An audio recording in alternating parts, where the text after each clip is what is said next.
A DVTK,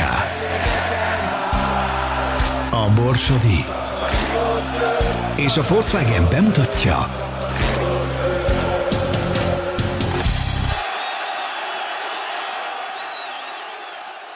Jó estét kívánok! Tak, pred nami bol dneska mimoriadne dôležitý zápas. Ja som to hovoril aj na predzápasovej taktike. Samozrejme, mali sme zo súpera pomerný rešpekt. Dovolím si tvrdiť, že z hľadiska fyzických predpokladov je to jedno z najlepších mužstiev v maďarskej lige.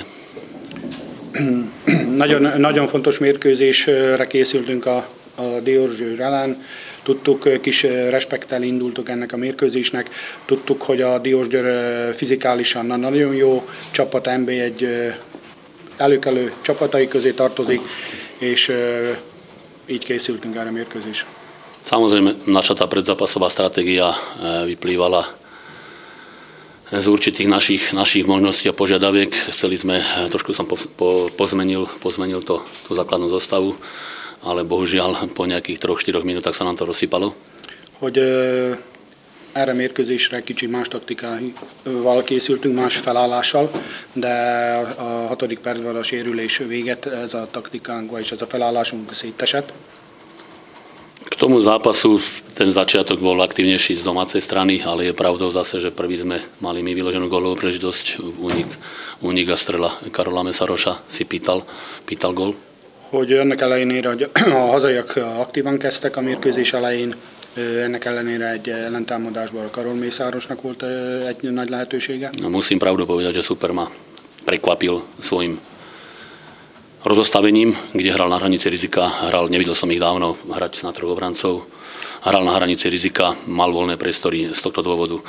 A ja som zvýrazňoval hlavne cez polčas aj pred začiatkom zápasu, že tam, keď budeme trpezliví, budeme dobre brániť, tak tie priestory tam budú. A nakoniec počas celého zápasu, opakujem, super mal prevahu, to musíme povedať, mal aj nejaké závary tam, ale tie vyložené gólové šance, dovolím si tvrdiť, že na tie vyložené gólové šance sme dominovali my. Hogy meglepett a Diósgyőr felállása, hisz véleményem szerint, ha jól tudom, eddig 3 védőre nem játszottak. Ez természetesen adott nekünk egy ilyen lehetőséget, hogy hátul nyitottabbak lesznek, és lesznek területek, ahol meg tudjuk őket fogni, meg tudjuk veszélyesek tudunk lenni. A mérkőzés folyamán többet birtokolta a Diósgyőr a labdát, be is nyomtak a 16-osba, de nem tudtak különféle nagy helyzetet kialakítani. Mi 2 gólunkon kívül természetesen utolsó 10 percben 3 nagy zicsert is sikerült kiadnunk, és így lett a mérkőzés. Mimoriadne si toto víťazstvo cením, mondja. Nagyon nagyra értékelem ezt a győzelmet.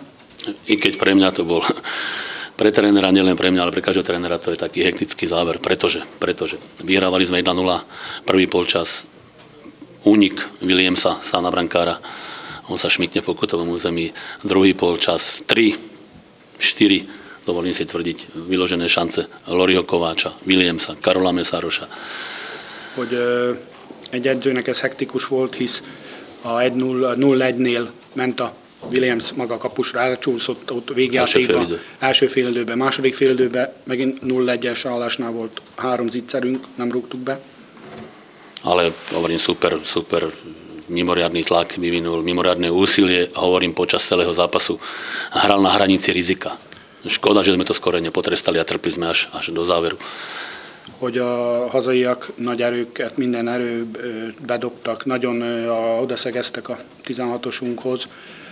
Kár, hogy ezek a gólok, vagy a gólok nem jöttek, a többi gól, és így egész mérkőzés végéig kellett izgulnunk a végeredményére. Na záver musím povedať, že nehral som dávno zápas, v ktorom by som musel za zranenia striedať 3 hráčov a bojím sa, že títo hráči, tie problémy budú vážnejšie, hlavne čo sa týka Rabušica, ktorý ho zostrelí zo stojnej nohy a musí ísť do nemocnice, alebo museli do nemocnice.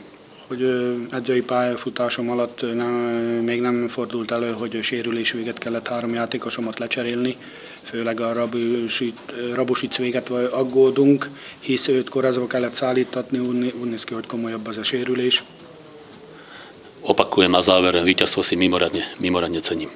Hogy megismételném, hogy nagyra becsülöm ezt a győzelmet. Köszönöm.